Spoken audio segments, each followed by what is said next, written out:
This is one-on-one session with the ForumIAS founder and director Ayushi. In this session, students are asked questions to test their preparedness for the personality test. One-on-one sessions are not mock panel sessions.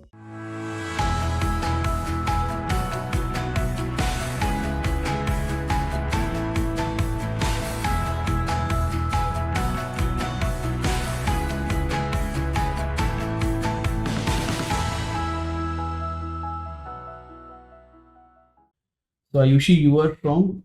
I'm from Bhubaneswar. You are from Bhubaneswar in Odisha. Yes. And you have done computer science engineering Yes. from Biju, Patnaik University of Technology. Yes. Wonderful. And you like making millet-based nutritious meals. Yes. And you're also interested in Machine learning. Yes. Are you working somewhere right now? No, sir. Currently, I'm not working. Did I'm you take full-time. up employment after your graduation? Yes, sir. I had worked with Tech System Global Service for almost a year. After that, I decided to give my full time to civil service. All right, wonderful. So you like making millet-based nutritious meals. Yes, sir. Tell me, what is the reason that millets, now they are coming back as superfoods? What is the reason that millets were displaced from our plates?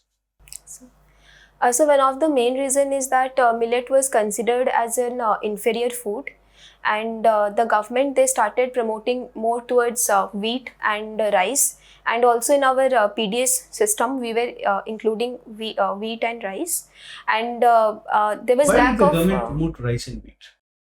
Yes, sir. So because initially our focus was on food security, and therefore also after Green Revolution we started providing high yielding varieties of rice and wheat, and since then our focus was on food security, not nutritional. And millets cannot provide us food security? So they can provide both food as well as nutritional security. No, they cannot provide us food security. Yes, so they can provide us. Our challenge was that after independence, we had a major challenge, how to feed the people. Yes. Millets, when you said, they're inferior because they have a low calorific value. Yes, sir. So we felt that with enhanced calorific value of rice and wheat, if we just give one muthi of rice or wheat to someone, they'll be able to survive. Yes, sir. If we give enough calories. Yes, sir. Millets, you give them one muthi, no energy will come. Yes, sir. So don't think from the perspective of middle class Indians, think from the perspective of the poorest of the poor. You give him one muthi of rice, enough energy. Yes, sir. Energy. One muthi millets, not enough energy. Yes. Which is why we are calling it superfood for the rich. Don't call it superfood for the poor. It's superfood only for the rich, type 2 diabetes, obesity. So that they can have one muthi of millets and still not have excess calories, which is the problem of the middle class and upwards. Yes, sir. Yes. So what millet-based meals or dishes do you make? So millet can be replaced for almost everything that we make with rice, from millet khichdi to millet-based upma to millet-based dosa. I have tried also millet-based Manchurian. And, Okay. Yes. Millet-based. How did you get into this hobby? Sir, when I was working in tech system, so at that point of time, I had gained a lot of excessive weight, and also by eating outside food, I was falling ill. So since then, I started looking for nutritional alternatives, and then I came across millets. Okay. What is machine learning? So machine learning, it refers to the coding process in which the machines, they are not being explicitly programmed, but they try to learn from the data which is being fed into them.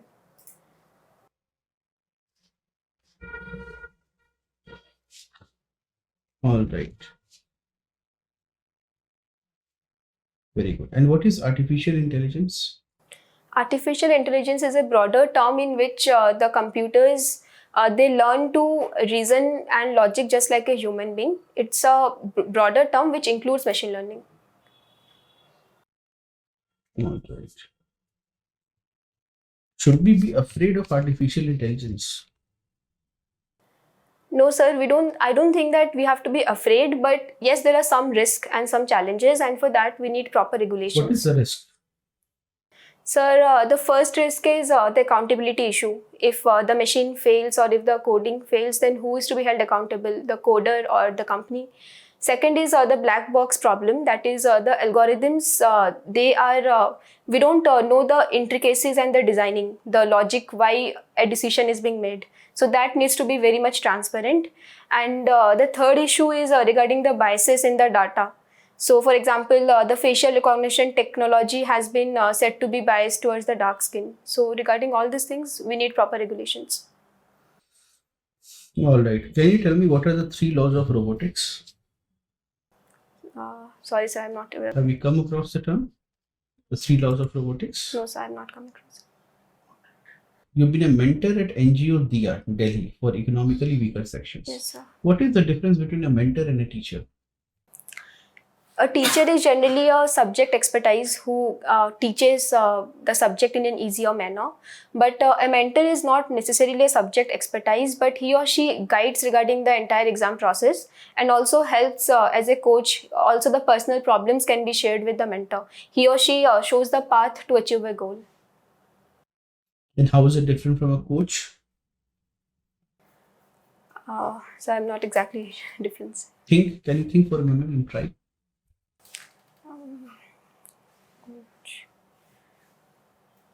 No, sir. Odisha has gotten the GI tag for Rasgulla. Yes, sir. Is it not unfair to West Bengal? Sir, the Rasgulla variety of West Bengal and Odisha is different. And also, when we talk of Rasgulla, it was a traditional, it was used as a traditional item in our Jagannath Puri temple. So it has its historical origin. Odisha has some tribes are also there. Tell me names of 5 tribes in Odisha. Sir, Santhal, Juang, Mankedia, Lodha, and Dongria Kondh. Has enough been done for the upliftment of the tribal population according to you? Yes, sir, I think Odisha is doing wonderful. We are having micro agencies and for the upliftment. And also we have OTLEP, that is Odisha Tribal Livelihood Empowerment Scheme. We are having specifically dedicated for the tribal population. And also in our what percentage of Odisha's population is tribal? Around 24%. 24%. Is it the highest for any state? Yes, sir, Odisha has one of the highest, and it has highest number of PBTGs. We have 13 PBTGs, which is the highest. What is PBTGs? Particularly vulnerable tribal groups. When is this designation given? As per the recommendation of the Hemar Commission in around 1960s, I'm not sure of the exact date, they gave certain criteria for PBTGs like low literacy rate and low agricultural development, low amount of huge geographical isolation. So based on that, we came across, and especially their population was declining. So we needed to conserve them. Can you name some PBTGs from Odisha? Yes, sir. Sir, Mankedia, Bondos, Dongria Kondh, Saurias. What is tribal Panchil? Tribal Panchil was given by Jawaharlal Nehru, our former Prime Minister, and also V.L. Elvin. So according to that, it's a model of development in which the tribals, the development and the culture has to go hand in hand. So it was a kind of an integrationalist model, and it has given 5 principles. One is that the tribals, they have to be left in their own pace of development. Second is land rights has to be given to the tribals. Why was it given the name Panchil? There are 5 principles. Because of 5 principles, the name Panchil was given. Ayushi, India is looking for a permanent seat in the United Nations. There are several arguments that India makes, yes, sir, claiming this permanent seat. Yes, sir. What, according to you, is our strongest argument? So the strongest, I believe that we are a democracy, and we are the world's 2nd largest population, and we have been the leader of global South, and the most important, our principles from Vasudhaiva Kutumbakam to helping others in times of need. No, that is not the best. So we are a leader of the global South. Tell me just one reason. Think and tell me. One reason why It is extremely important.